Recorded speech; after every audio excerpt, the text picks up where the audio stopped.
नमस्ते दोस्तों, मैं डॉक्टर अभिषेक सिंह हूँ। मैं एक यूरोलॉजिक ऑन्कोलॉजिस्ट हूँ। आज मेरे साथ मेरे पेशेंट हैं मोहम्मद पठान। इनकी कहानी इनकी रजामंदी के साथ आप सबके साथ शेयर कर रहा हूँ ताकि आपके परिवारजन में किसी को भी ब्लैडर कैंसर है तो उसके बारे में कैसे विचार करना है, उससे कैसे लड़ना है, ये जानकारी आपको मिले। तो मोहम्मद भाई हमारे पास करीब 8-9 महीने पहले आए जी। उस समय इनको ब्लैडर कैंसर है पता चला क्योंकि पेशाब में खून आया जी। हमने पेशाब के रास्ते दूरबीन डाली और टुकड़े निकाले तो ऐसा पता चला कि इनको एक बहुत ही खतरनाक तरीके का ब्लैडर कैंसर है जिसको बोलते हैं bladder cancer with neuroendocrine differentiation या न्यूरोएंडोक्राइन ब्लैडर कैंसर। हमने सजेशन किया कि पूरी पेशाब की थैली निकाल दें रोबोटिक रीति से और आगे रेडियोथेरेपी या कीमोथेरेपी के ऑप्शन रखें जी। पर उनकी पारिवारिक स्थिति की वजह से और ये भी बात होती है कि मेरी पेशाब की थैली निकल जाएगी, इसका डर होता है। तो क्या यही कारण था कि आपने सोचा कि इस समय नहीं कराना चाहिए ये ऑपरेशन? मेरे को सही पहले तो थोड़ा डर लग रहा था, बाद में मैं बहुत जगह देखा तो सब बोलता था कि तुमको ऑपरेशन कराना है।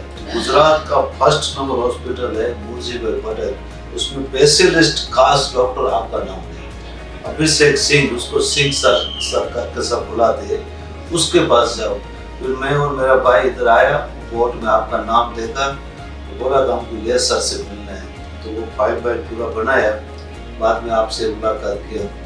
तभी वो आपने बोला वही दिन हम सुबह 9-8 बजे आए ना, आप शाम को 5 बजे तो मेरा वो काम चालू कर दिया जो अपना करने में जो लगाया वो, और 5 दिन के बाद अपना ऑपरेशन को 15 सितंबर को मेरा ऑपरेशन हुआ था, 15 सितंबर 2025। अभी तक एकदम मैं नॉर्मल हूँ। मेरा वॉशिंग सेंटर का काम है, मैं गाड़ी को वॉशिंग करता हूँ, एकदम सही तरीके से करता हूँ, चल फिर सकता हूँ। और पहले मेरा वजन भी थोड़ा कम था, अभी वजन भी बढ़ गया है, एकदम तंदुरुस्त हूँ, कुछ भी जात का कोई भी टेंशन नहीं, कोई भी डर नहीं, हर तरह का एकदम रेगुलर और नॉर्मल। दोस्तों मैं आपको एक बात बताता हूँ कि जब पठान साहब हमारे पास आए तो कैंसर में उनकी दोनों पेशाब की नलियाँ जो किडनी से पेशाब लेके पेशाब की थैली में आती है वो कैंसर में जकड़ गई थी।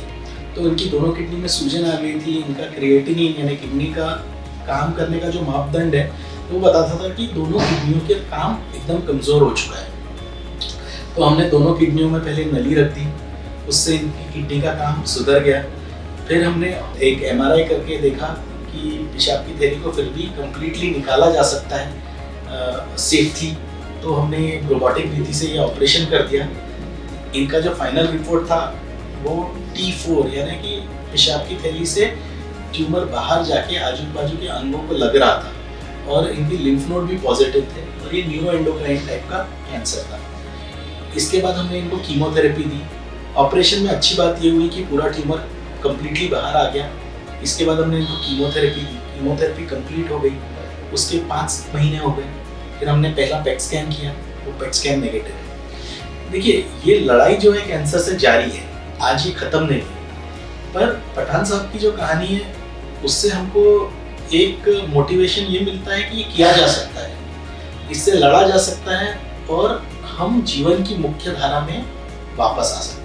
पठान साहब आपको आपके रोजमर्रा के काम में कोई भी तकलीफ होती है? जी कुछ नहीं। रोज मैं सुबह 6 बजे उठता हूँ, 8:30 बजे 8 बजे दुकान खोलता हूँ और वॉशिंग गाड़ी को जो वॉशिंग करता है उसका कंप्लीट जिम्मेदारी वाला काम मैं करता हूँ। मेरा भाई है वो खाली कपड़ा साफ करता है, ऐसा करता है, वो प्रेशर लगा के मैं गाड़ी के नीचे ऐसा मारता हूँ, ऊपर चढ़ता हूँ, मतलब ज़्यादा जंप नहीं देता हूँ। वो तो मेरा वैसे भी एज है 52 हो गया तो ऐसे जंप तो नहीं लगा सकता हूँ। फिर भी काम 18 साल का जो लड़का कर सकता है वही मैं कर सकता हूँ, कुछ भी नहीं दिक्कत है, कुछ भी नहीं। केमोथेरेपी दिया वो भी एकदम सही है, एकदम बराबर है। पठान साहब एक चीज़ मैं चाहता हूँ कि आप सब दर्शकों को बताएं कि आपका जो स्टोमा बैग है, अगर आप बुरा ना माने तो आपको दिखाएंगे कैसा स्टोमा बैग। ये जो है ना लोगों की जानकारी के लिए, ताकि वो इससे अवगत हो, डरे नहीं। क्योंकि हम किसी को भी बोलते हैं आपकी पेशाब की थैली निकालने वाले हैं तो वो इतने नर्वस हो जाते हैं, पहले हॉस्पिटल छोड़ के घर भागते हैं। सही मैं खुद नर्वस हो गया। दिखता कैसे है दिखाइए ना थोड़ा बैग आपका। अभी देखो ऐसे अंदर लगे तो कुछ किसको भी मालूम नहीं पड़ेगा इसका बैग है। और इसका जो ट्रैक सूट पहना है, ट्रैक में अंदर ऐसा रख देता हूँ। अभी जो ये इधर ऐसा इसका वो जो पैकेज पूरा आता है, इसको ऐसे निकाल के दूसरा लग जाता है। बाद में जो बैग है वो भी लग जाता है। बाद में इसका ये बेल्ट है, ये बेल्ट लगा रहता है, तो ये 8-10 दिन तक तो निकलता नहीं है। इसका पूरा एकदम जो इसका जो ग्लू आता है वो इधर लगा रहता है। तो 10 दिन के बाद जो ये थोड़ा खराब तो नहीं होता है, फिर भी अपने पैसे है कि इसको निकाल के थोड़ा चेंज कर दे। मैं 1 महीने में ये 3 बैग चेंज करता हूँ। अब इसको रिमूव करना है तो ये इसका वाल खोल के ये इसका बटन है, इसको ऐसा करे तो पूरा रिमूव हो जाए। बाद में इसको बंद कर देते हैं। बाद में चलने फिरने में बैठने में कुछ भी नहीं।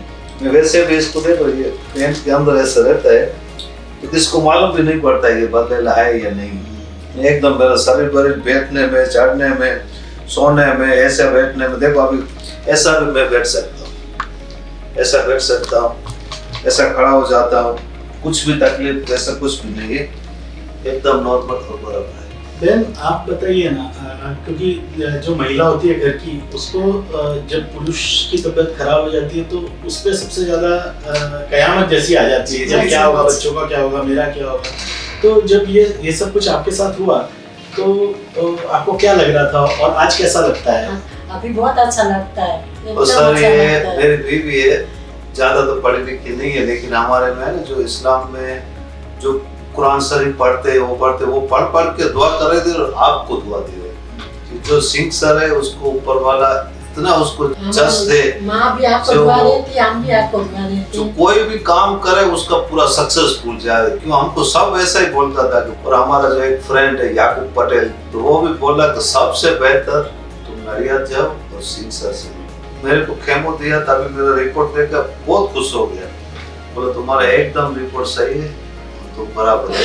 अभी तो रिपोर्ट हो गया ना, अभी तो अच्छा हुआ, जो बहुत अच्छा लगता है। अभी ठीक है, सब राजी हो गए, बेटी लड़का सब राजी हो गया, अच्छा है। एक आखिरी सवाल जी, नमाज पढ़ने में कोई तकलीफ होती है? नहीं, कुछ लीक होता है यूरिन ऐसा? कभी तो ये भी बहुत एक जरूरी चीज है। मुसलमान भाइयों के लिए बहुत इम्पोर्टेंट बात है कि नमाज पढ़ने में कोई तकलीफ नहीं है। ये बैक की लोकेशन इस तरीके से होती है कि जब भी आप झुकते हैं, नमाज पढ़ते हैं, तो यूरिन लीक नहीं होता है। ये बहुत जरूरी है। तो यही कहना चाहता हूँ दोस्तों कि पठान साहब की जंग जारी है। कैंसर अभी शरीर में कोई भी नहीं, 5 महीने है, अच्छा है, रास्ता लंबा है, हम लड़ते रहेंगे। लेकिन आपका बहुत बहुत धन्यवाद कि आप आए, लोगों से ये बात शेयर की, ताकि लोगों की हिम्मत बढ़े और ये ऑपरेशन का चुनाव सही तरीके से लोग कर पाए। जी सही। नमस्ते, थैंक यू।